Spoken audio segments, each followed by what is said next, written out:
자, 현대물리에 왔습니다. 현대물리는 개념 추론 조감도를 간단하게 그리고 개념 추론 조감도를 펼친 상태에서 세 단원을 다 정리하는 식으로 정리를 하겠습니다. 그래서 요거는 그냥 잘라서 안 가고 그냥 통으로 갈게요.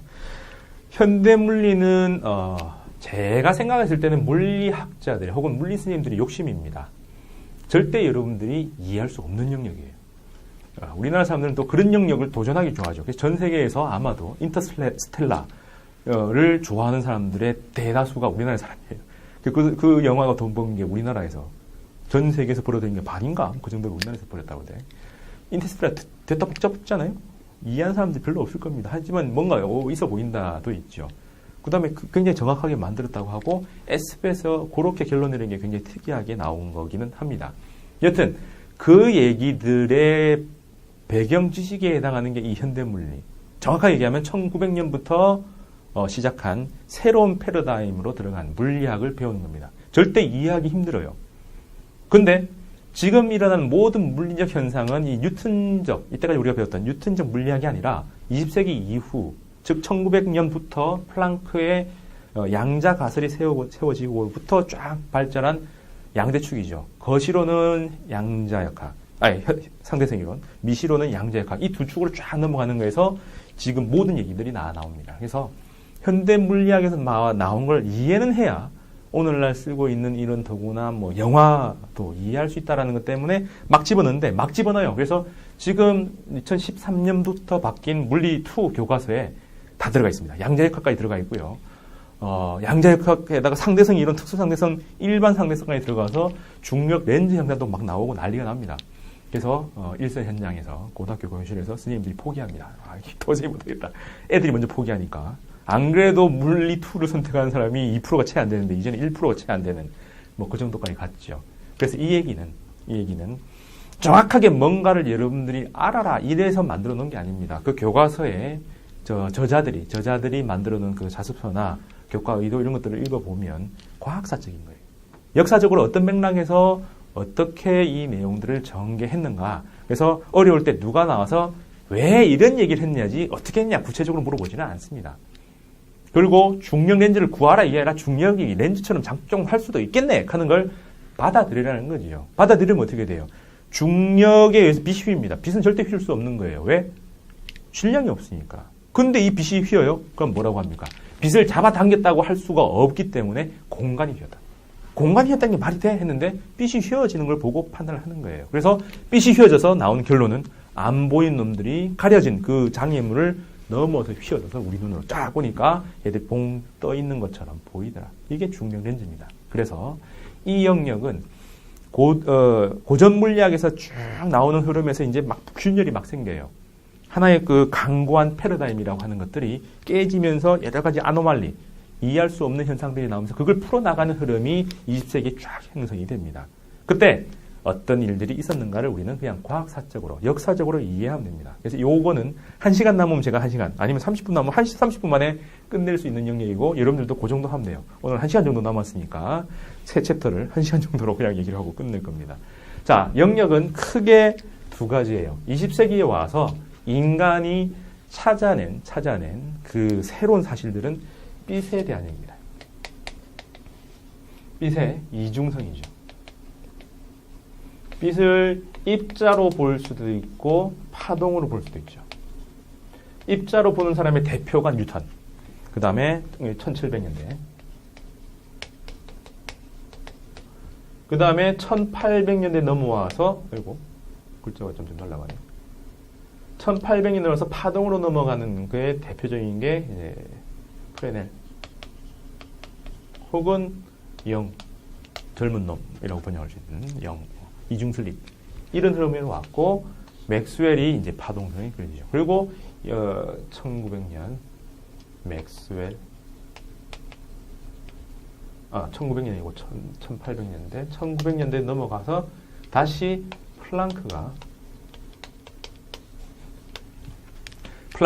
이 에너지는 진동수에 비례하고 그 상수가 요만큼이다 라고 하는 빛이 덩어리 져서 오겠네 라고 하는 그 흐름이 나오죠. 그래서 이때부터 빛이 다시 입자도 돼? 100년마다 엎치락 집치락 하는데 다시 입자냐 라고 했을 때 쐐기를 박아주는 사람이 1905년에 아인슈타인이죠.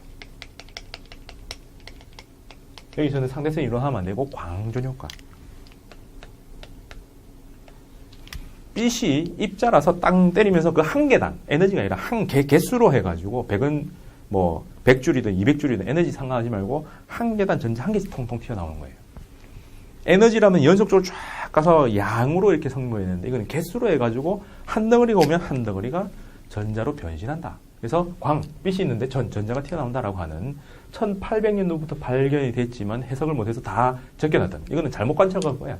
혹은 우리 우주에 있을 수 없어. 옛날 같으면 불태우고 죽이고 이랬을 건데 그게 남아서 아인슈타인이 해석을 합니다. 그러면서 나중에 되면은 이 빛이 입자일 수 있으면 거꾸로 입자도 빛이 아닌가 해서 원래 이 둘을 합쳐서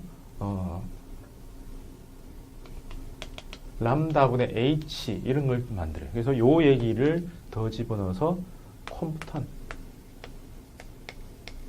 컴프턴이라는 사람이 요렇게 빛의 운동량, 원래 운동량은 입자가 가진 놈들인데 빛도 운동량을 가져. 그래서 빛에 딱 맞으면 살짝 움직일 수 있어. 우주 공간에서는. 뭐 그렇게 얘기했는데 요 흐름에서 거꾸로 람다가 P분의 H, 입자를 가진 놈들은 다시 파동성을 가질 수 있다라고 해서 물질파라는 개념을 찾아냅니다.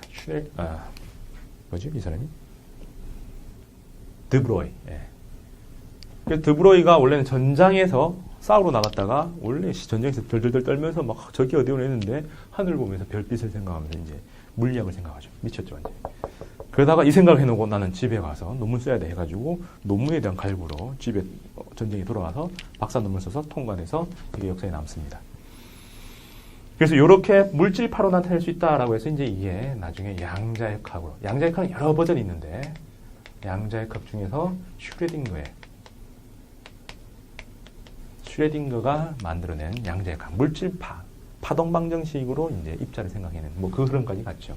그래서 여기서 중요한 흐름은 광전효과, 컴퓨터효과는 같고요. 그 다음에 물질파, 여기까지가 핵심입니다. 이 슈레딩거의 양자역학은 아주 간단해서 그냥 플러스 하나, 알파 정도로 처리하면 되고요. 그 다음에 원자 구조죠. 비슷한 시기에 원래 절대 깨질 수 없다라고 돌턴이 정의해서 넘어간 줄 알았는데 그래서 1800년대 넘어가면서 정밀한 실험이 가능해지고 기체를 따로따로 분리하는 능력이 많아지죠. 그래서 플로기스톤이라는 거에서 이제 산소로 연소 이론이 바뀌고 그다음에 이산화탄소, 산소, 수소 이렇게 해서 원래는 에티오피아에 열정 이상한 이름들 붙였는데 그냥 이명법을 가지고 이렇게 만드는 것까지 이제 만들어서 화합물까지 구분해내고. 누가 그랬어요? 예. 라부아지. 근대 과학의 아버지 라부아지라는 사람이 1876년 프랑스 대혁명 때 죽을 똥말똥 하다가 감옥에 가둬서 좀 오래 살려놨다가 책을 썼어요. 그게 이제 근대과학 2초에 해당하는데 그 책에서부터 쭉 넘어옵니다. 그래서 막 만들어놨는데 알고 보니 이 원자가 깨지는 거죠. 100개 정도 찾아놨는데 이게 깨지네? 이상하네? 이렇게 하면서 원자 구조에 대한 탐구가 일어납니다. 그때 제일 처음 들어간 사람이 전자를 발견한 J.J. 톰슨. 톰슨이 전자를 발견을 하고요. 그래서 빵빵빵빵 박혀있다. 뭐죠? 푸딩 이론. 그 다음에 박혀있는데 그냥 박혀있지 않고 안에 플러스가 가득 모여있는 핵이 있다. 핵을 발견한 러더퍼드. 우리는 일본한테 독립하려고 막 만세하고 막 하면서 동아시아에서 만세운동, 독립운동을 막 일으킬 때 영국에서는 딴 일을 하면서 이제 이런 일을 합니다. 그리고 우리를 먹었던 그 일본에서 국가 장학생으로 파견됐던 유학생이 옆에서 조언을 해주고 토론을 합니다. 우리는 막 만세 하고 있을 때 얘들은 고담 준론을 하고 있었죠. 그래서 동아시아에서 물리학 노벨상을 처음 받은 사람이 일본에서 나오죠. 일본은 동아시아 역사가 아니라 서양의 역사입니다. 여튼 그렇게 나왔죠. 그러면서 이 전자들을 어떻게 할까 고민하다가 이 사람들 실험을 했는데 처음으로 궤도 불연속적인 궤도의 존재를 발견한 사람이 나오죠. 누가? 보어가. 그래서 그 유명한 이렇게 돈다 하는 물리적으로는 거짓말이 돼버렸는데 여전히 과학고의 모표에 이렇게 돼 있고요. 내가 알기로 과학고의 그 배지죠. 상징물, 학교 상징물 이렇게 돼 있고 요번에 북한에서 만든 과학자의 전당 이렇게 해서 거기도 다 건물을 이렇게 만들어놨어요.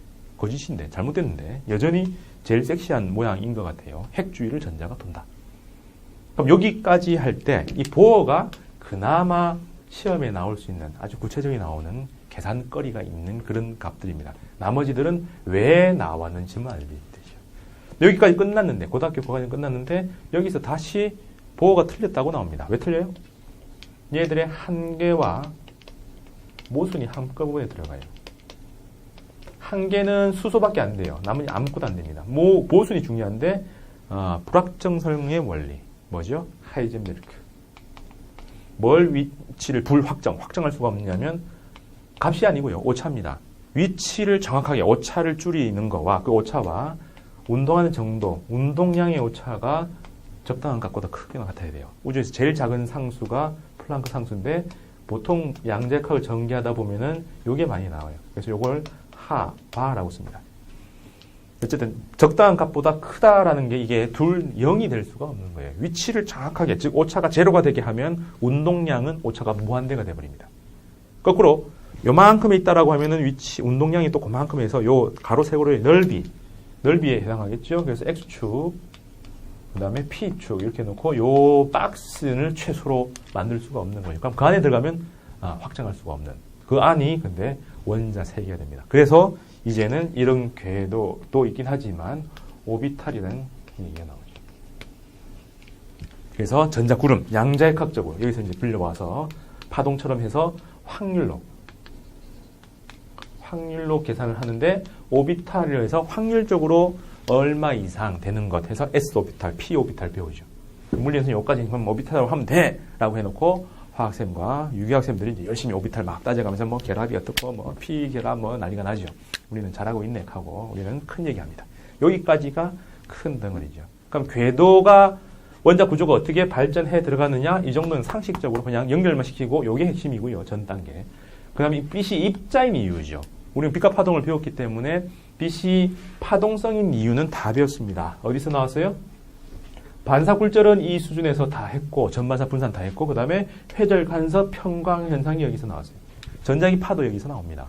그러다 다시 이쪽으로 넘어간 이 현상들 그걸 배우면 됩니다. 그래서 요거 하나 밑에 거 하나 그 다음에 이렇게 놓고 놨더만은 양자역학도 들어오는데 2012년에 물리적 재난 1987년인가요? 6년에 물리적 재난이 한 번 있고 또 20년 있다가 또 한 번 더 있었죠.